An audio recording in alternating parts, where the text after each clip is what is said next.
일단 아까 전에 이제 그런 질문들이 조금 나온 것 같아요. 대표님 제가 여유가 조금 있어가지고 돈이 조금 있는데 지금 종목들을 조금 더 매수를 해도 됩니까? 라는 질문들이 계속해서 조금씩 나오는 것 같아요. 근데 너무 서두를 필요는 없어요. 너무 서두를 필요는 없어요.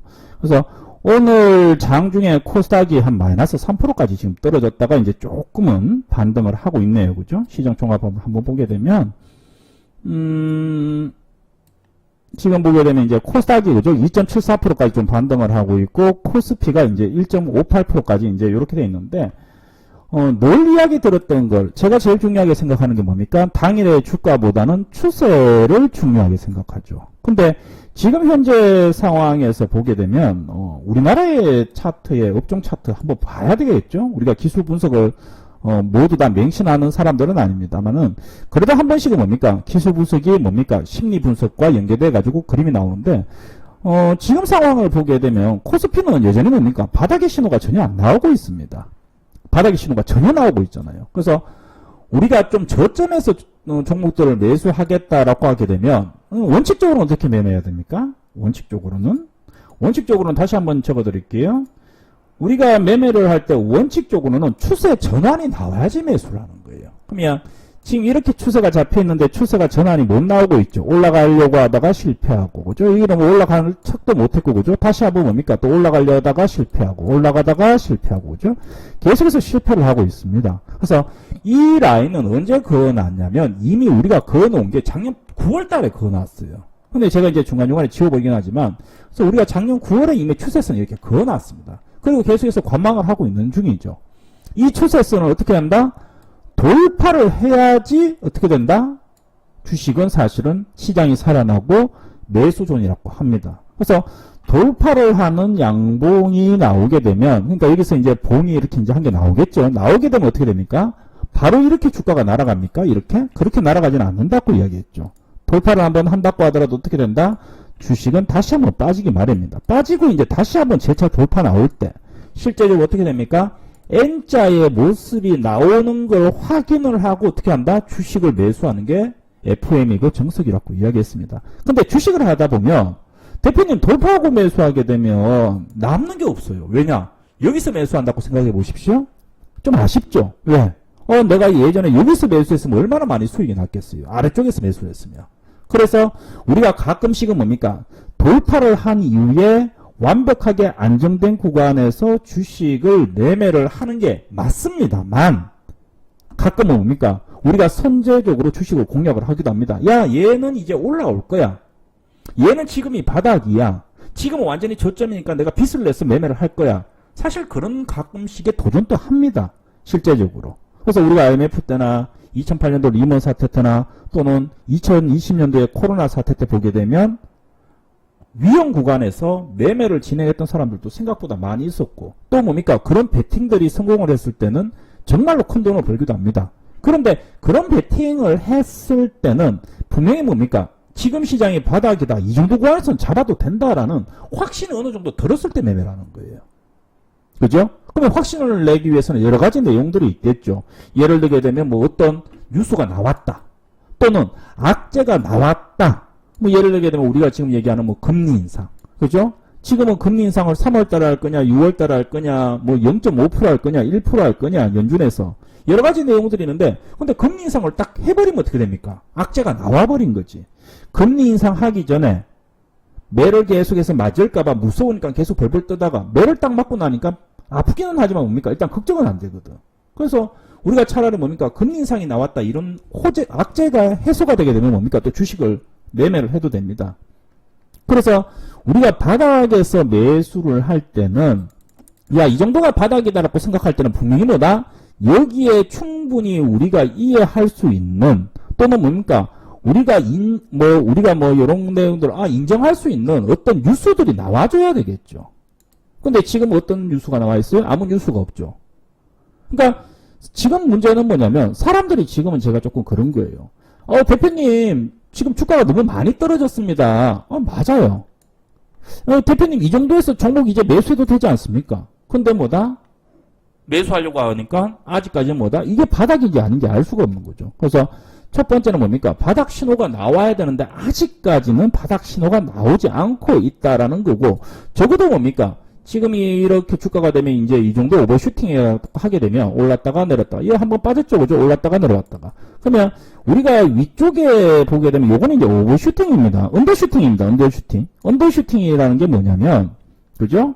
주식이라는 게 그래요. 주식이라는 게, 요거는 오늘 놓고 올려드릴게요. 주식이라는 게 딱 박스권이라면, 요렇게 움직입니까? 아니죠. 중간에 뭡니까? 박스권을 이탈하는 부분 때도 있고, 또는 뭡니까? 박스권을 위로 이탈하는 경우도 있습니다. 그래서 우리가 잠깐 위로 올라갔던 부분들을 오버슈팅, 아래쪽으로 빠졌던 부분들을 언더슈팅이라고 이야기를 한다고 했죠. 그러면 지금 이 중간에 1번은 이렇다 치고 2번은 이건 언더슈팅이었어요. 그죠? 그만큼 큰 악재는 없었다라는 거지. 잠깐 많이 빠졌다라는 거지. 그렇다고 하게 되면 지금은 우리가 시장이 좀 바닥이다라고 하려고 하게 되면 적어도 뭡니까? 추세는 안 들어갔지만 적어도 여기까지는 올라왔을 때 한번 의심을 할 수 있거나, 또는 뭡니까? 현재 구간에서 어떤 이슈가 나와줘야 된다라는 거지.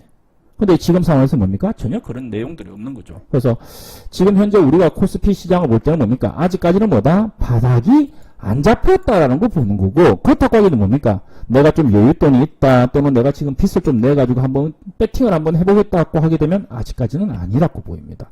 그러면 어디까지 떨어져야지 바닥 구간이라고 하게 되면 지금 봤을 때 뭡니까? 대바닥은 2700이에요. 그런데 우리가 이야기를 했던 것처럼 뭡니까?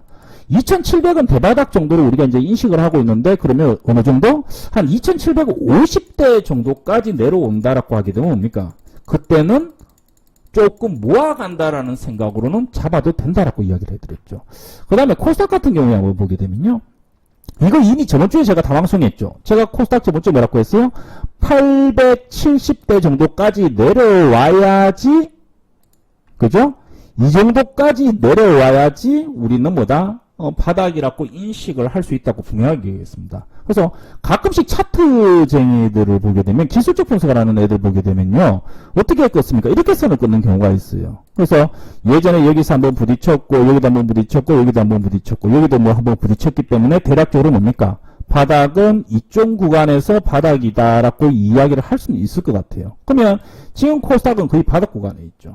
그죠? 그러면 지금 매수해도 됩니까? 되게야 되겠죠. 그런데 아까 전에 이야기했던 것처럼 지금 조금만 더 확인을 해보게 되면 단기적으로 추세선은 뭡니까? 완전히 무너져 있는 상황이고, 5일선은 제가 안 그려놨지만 지금 무너져 있는 상황이고, 조금만 보게 되면 올랐다가 내렸다가 올랐다가 내렸다가 올랐다가 내렸다가 올랐다가 어떻게 된다? 조금 확대를 해보면 어떻게 돼요? 계속해서 추세는 어떻게 됩니까? 떨어지고 있는 추세죠. 전혀 추세상으로도 반등이 안 나오고 있어요.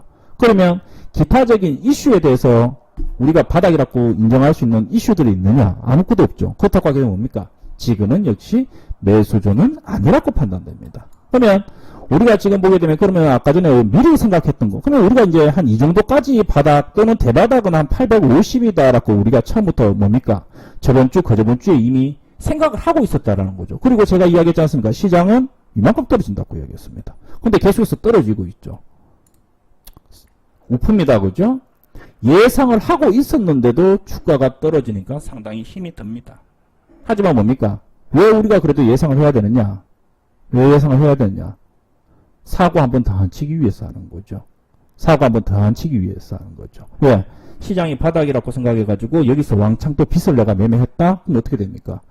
돌아올 수 없는 강을 건너게 되는 거죠. 그래서 지금은 현금이 조금 있는 분들 같은 경우에도 조금은 뭡니까? 기다려줄 줄 알아야 된다. 또 투자금을 조금 더 구해오려고 하는 분들도 뭐다? 지금은 매수조는 아니다라고 판단합니다. 대표님, 내일 주가가 올라오면 어떻게 해요?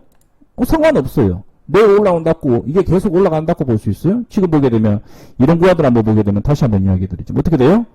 떨어졌다가 올라가는 척 했다가 떨어졌다가 올라가는 척 했다가 떨어졌다가 올라가는 척 했다가 떨어졌다가 올라가는 척 했다가 또 떨어지죠. 결국 뭡니까? 여기가 바닥이라고 생각하고 빚을 내서 매매했던 사람들, 여기가 바닥이라고 생각하고 빚을 냈더 매매했던 사람들 어떻게 됩니까? 전부 다 더 힘든 구간에 떨어지겠죠. 그래서 지금은 다시 한번 이야기 드리지만 여러분들이 조금 여유 자금이 있고 또 지금 빚을 내지 않아 가지고 본인도 뭐를 하고, 대표님 저는 지금 매수가 여유 있게 가지고 갈 수 있다, 이렇게 하더라도 뭡니까? 현재는 조금만 더 여유를 가지고 보자. 혹은 혹은 내가 매수를 못했는데 주가가 올라가게 되면 뭐 어떻습니까? 조금 더 높게 사면 되는 거죠. 남들보다 뭐 3%, 5% 높게 사면 어때요? 내가 산 이후에 확실하게 확인하고 올라가는 게 훨씬 안정적이라는 거죠. 그래서 조금 많이 힘들겠지만은 다시 한번 이야기하지만 지금은 뭐다? 시장에 대한 그림을 본다고 하게 되면 900은 사실 깨지는 게 맞고요. 깨지는 게 맞고 우리는 보수적으로 매매를 한다고 하게 되면 적어도 여기까지도 열어놓고 여기까지도 열어놓는다 하면 이 정도 구간에서 만약에 매수를 여러분들이 여윳돈을 좀 구해와서 뭐 적금을 깨가지고 매수를 하든 그죠? 이 정도 구간에서는 뭐다? 저는 매매는 해도 큰 문제는 없다라고 생각을 하고 있습니다. 그래서 조금만 더 여유를 가지시라는 거. 그리고 이번 주에 보게 되면 여러 가지 뭐 이슈들이 조금 있습니다. 그죠? 저도 이제 이거는 뭐 직접 만든 건 아니고 뭐 포입니다. 어디 갔죠? 한번 내용을 한번 볼게요. 이 채팅이 왜 이렇게 많아? 잠시만. 그러면 이번 주에 이제 내용을 잠깐 보게 되면 오늘이죠, 그죠? 오늘 미국 시장에 보게 되면 1월 마켓 제조 PMI 지수가 발표가 되네요, 그죠? 그러니까 미국의 경제 활동이 잘 돌아가고 있는지 제조업직이 그죠? 한번 나오는 거고. 그다음에 삼성바이오로직스 실적 발표가 나오는데 삼성바이오 실적은 왜 또 중요하냐면 최근에 오스타미 플란트, 뭐 오늘 하한가 갖는 안프로젠, 그죠? 뭐 또 다음에 최근에 뭐 셀트리온에 대한 내용들 상당히 바이오주들이 지금 문제가 좀 많이 생기죠. 그러다 보니까 어쨌든 국내 증시에서 가장 또 시가총액이 높은 종목 중에 하나인 삼성바이오로직스가 또 어떻게 사업을 하고 있느냐 부분들도 한번 체크를 해보면서 뭡니까? 지금 투매 구간인 바이오주들의 바닥을 좀 잡아줄 수 있는가 이런 것도 좀 봐야 되는 것 같고요. 내일 정도에 되면 이제 4분기 GDP가 성장률이 발표가 되는데 크게 중요하지는 않습니다. 성장률은 좀 떨어진다고 보면 될 것 같고요. 미국의 소비자 신뢰 지수도 그렇게 중요하잖아요. 근데 여기 중요한 게 하나 있습니다. 뭐가 있다? 마이크로소프트의 실적 발표가 좀 있습니다. 그러면 지금 마이크로소프트 같은 종목들 또 수요일날 테슬라, 삼성전기, LG 디스플레이, 포스코케미칼의 실적이 발표가 되는데 대부분 이제 실적들은 나와 있는데 테슬라하고 마이크로소프트 같은 경우에는 지금 미국의 시장이 어떻게 됩니까? 성장주들, 기술주들이 거의 뭐 완전히 폭락을 하고 있습니다. 뭐 테슬라도 미친 듯이 폭락을 하고 있어요. 근데 요 실적들이 뭡니까? 컨센서스보다 시장의 예상치보다 조금 잘 나온다라고 하게 되면 어떻게 됩니까? 하락을 이제는 조금 잡아줄 수 있다. 그러니까 요런 미국의 종목들, 애플도 이번 주에 발표가 됩니다. 발표가 되는데 요런 실적들을 보면서 어떻게 된다? 바닥이 나올 수 있는지를 한번 가늠할 수 있는 시즌이다. 이렇게 보면 될 것 같아요. 이번 주에. 그래서 얘네들이 생각보다 상당히 실적이 잘 나왔다 그러면 어떻게 됩니까? 지금 많이 폭락한 기술주나 성장주들도 이제 다시금 바닥을 잡고 좀 올라간다. 그러면 우리 입장에서는 어떻게 돼요? 박수를 쳐줘야 되겠죠. 그죠? 박수를 쳐줘야 되겠지. 어쨌든 힘드니까. 근데 만약에 이 미국에 있는 대형주들은 뭡니까? 실적이 예상보다 안 좋게 나왔다 그러면 어떻게 돼요?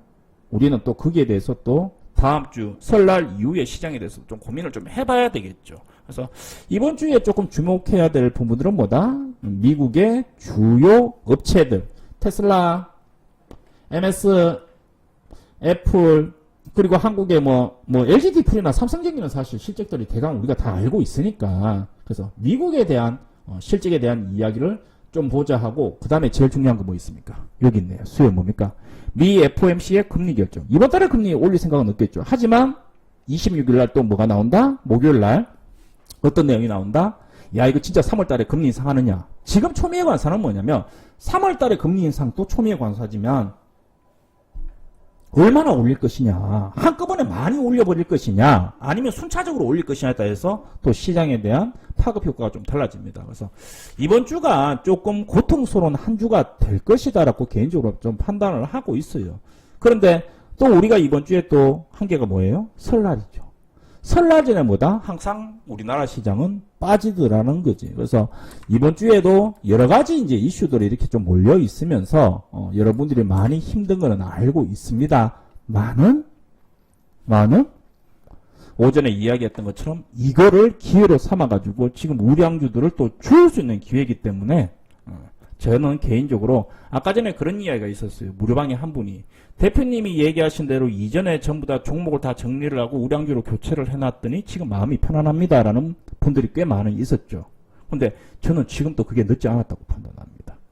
우리가 결국은 뭐냐면 오늘의 주식, 내일의 가격이 중요한 건 아니에요. 원초적인 문제를 찾아봐야 돼요. 왜 내가 주식을 해가지고 힘이 든 건지, 내가 왜 매일매일 불안에 떨고 있는지, 그죠? 내가 왜 돌아봤더니 5년, 10년 동안 주식을 했는데 돈을 못 벌어봤던지, 그거를 한번 따져봐야 된다는 거죠. 이런 시기에. 그러면 우리가 보게 되면 돈을 못 버는 건 어쩔 수가 없어요. 주시장에서 돈 버는 사람은 1%밖에 안 돼요. 미안하지만. 우리나라의 주식 인구가 지금 1000만 명이라고 이야기를 하죠. 요번에 엔소라 하면서 계좌가 뭐 1500만 개가 넘어갔다고 이야기하던데, 주식 인구가 지금 우리나라가 1000만 명이에요. 1000만 명. 근데 그 중에 돈 버는 사람이 뭐다? 10만 명도 안 돼요. 사실은. 원칙적으로. 그냥 우리 주위에 돌아봅시다. 돈 번 사람이 있습니까? 옆에? 없죠. 비트코인 어떻게 됐어요? 6만 달러에서 지금 3만 5천 달러 그러죠. 비트코인도 완전히 박살났습니다. 실제적으로 돈 버는 사람은 1%밖에 안 됩니다. 실제적으로. 근데 그 1% 사람들이 어떻게 해가지고 돈을 벌었는지 우리는 책을 보고 방송을 보고 여러 가지 이야기를 들어가지고 다 알고 있어요. 또 그러면 99%의 사람들이 왜 쪽박이 찾고 엉망이 됐는지 한번 분석을 해보니까 내용은 뻔하더라는 거죠. 내가 아까 전에 이야기해드렸지 않습니까? 대표님 손실이 너무 커요. 전에 보여줬던 거 정의원들 듣기 싫어도 한 번만 들어줍시다. 다시 한번 보여드릴게요. 띠띠띠 뭐 어딨냐, 뭐가 이래 많냐. 그냥 제가 밑에 가서 얘기합시다. 하나만 다시 한번 이야기해드릴게.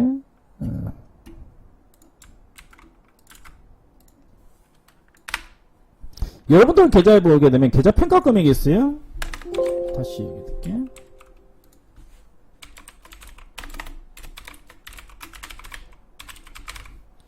여러분들의 계좌를 가게 되면 계좌 평가 금액이라는 게 있어요. 그죠? 크게 적어드릴게요.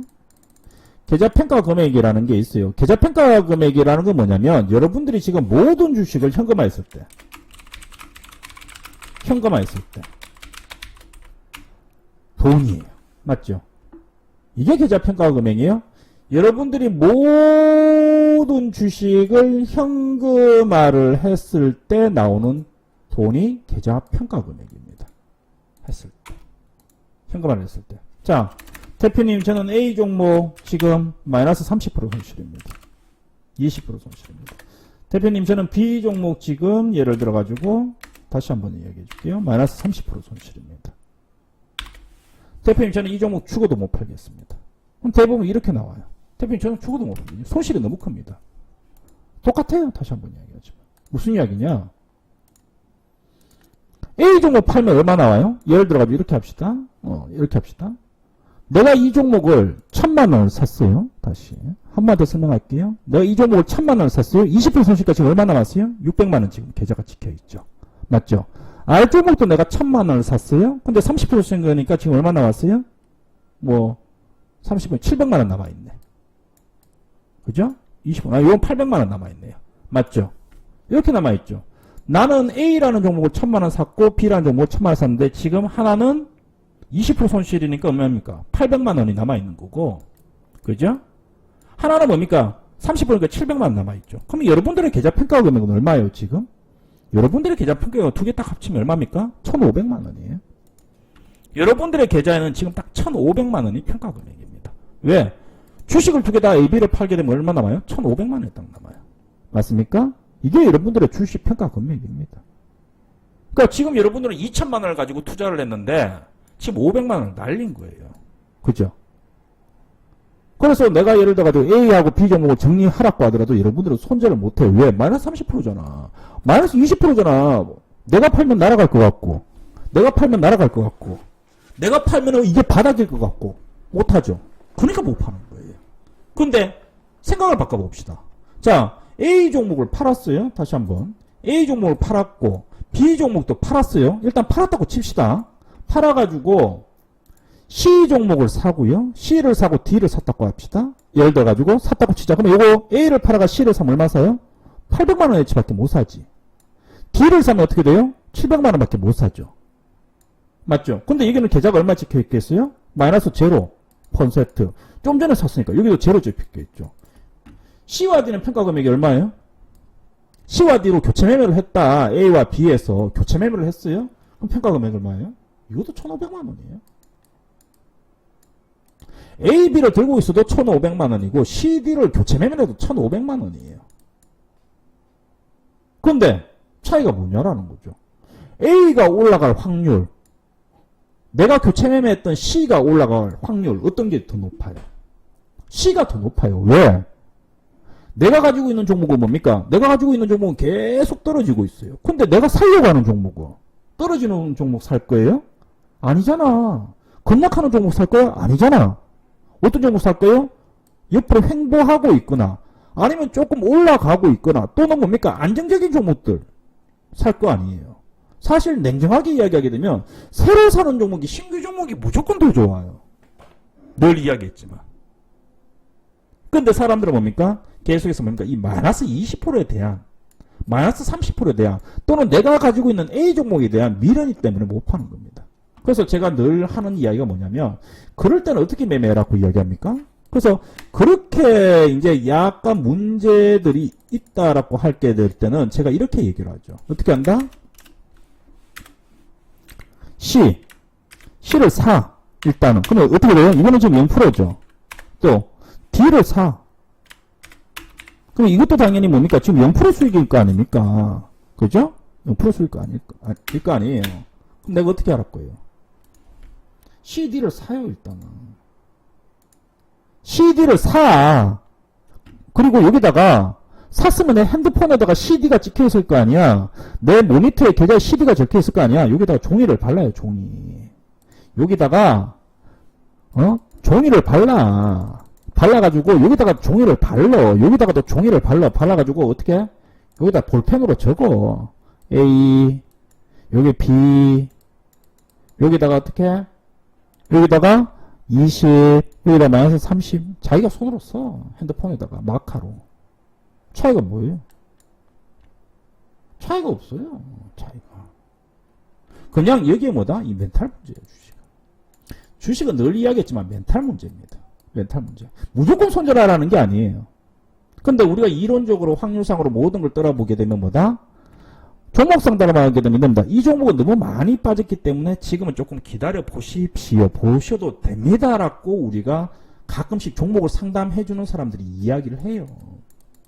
그 이야기를 할 때는 뭐냐면 맨날 교체하는 사람들은 너무 잦은 매매를 하는 거야. 손절매수. 그러니까 그거를 방지하기 위해서 이왕이면 A 종목이 마이너스 30%니까 기다렸다가 손실이 줄어들면 마이너스 한 15% 되면 손절을 하세요라고 이야기를 하는 거예요. 근데 내가 지금까지 봤던 사람들은요. 마이너스 30%에서 손절 못하고 하는 사람들은요. 마이너스 15%가 돼도 손절 못해요. 본전이 돼도 손절 못합니다. 그러다가 어떻게 된다? 계속 이 종목을 끌고 가다가 어떻게 된다? 트렌드를 놓쳐버려요. 트렌드를 놓쳐버립니다. 시장은 바뀌어가지고 엔터주로 가고 있는데 시장은 바뀌어가지고 뭡니까? 리오폰이 주로 가고 있는데 시장은 바뀌어가지고 금융주로 가고 있는데 자기는 뭐한다? 자기 종목 계속 보고 있는 거예요. 그러다가 어떻게 된다? 또 타이밍을 놓쳐가지고 또 급락장이 오는 거예요. 그래서 제가 오늘 드리고 싶은 이야기는 뭐냐면 아직까지도 늦지는 않았다고 판단하고 있습니다. 아직까지는 늦지는 않았다. 왜? 그냥 그림만 보더라도 지금 딱 봐도 편하지 않습니까? 시장이 매일매일 하락하는데 IT 종목들은 하루 올랐다가 하루 빠졌다가 하루 올랐다가 하루 빠졌다가. 자, 내가 다시 한번 이야기할게요. 저번 주에 나온 레포트 BH 레포트 나왔어요. 한미반도체 레포트 나왔어요. 이번 주에 대덕전자 나왔죠. 유니셈 나왔죠. 오늘 심택 나왔죠. 저번 주에 LB세미콘 레포트 나왔죠. 테슬라 네페스 나왔죠. 오늘 원익아이피스 레포트 나왔죠. 저번 주에 유니테스트 레포트 나왔죠. 내가 가지고 있는 종목 전부 다 레포트 다 나오고 있다 지금. 다른 종목도 레포트 안 나오는데 내가 가지고 있는 종목 전부 다 레포트 나오고 있어요. 근데 주가 안 올라가요. 미쳐버리겠지. 그래도 괜찮아요. 레포트 나와주는 것만으로도 감사합니다. 레포트가 나와주니까 어떻게 됩니까? 10%, 15% 이렇게 안 떨어지고 하루는 한 5% 이렇게 재수없어가 떨어지는 날 있어도 또 하루는 옵니까? 또 반등 나오지 않습니까? 그럼 이런 종목들이 시장이 좋아졌다. 외국인이 돌아왔다. 기관들이 돌아왔다. 그러면 외국인들 기관들이 어떤 종목 살 것 같아요?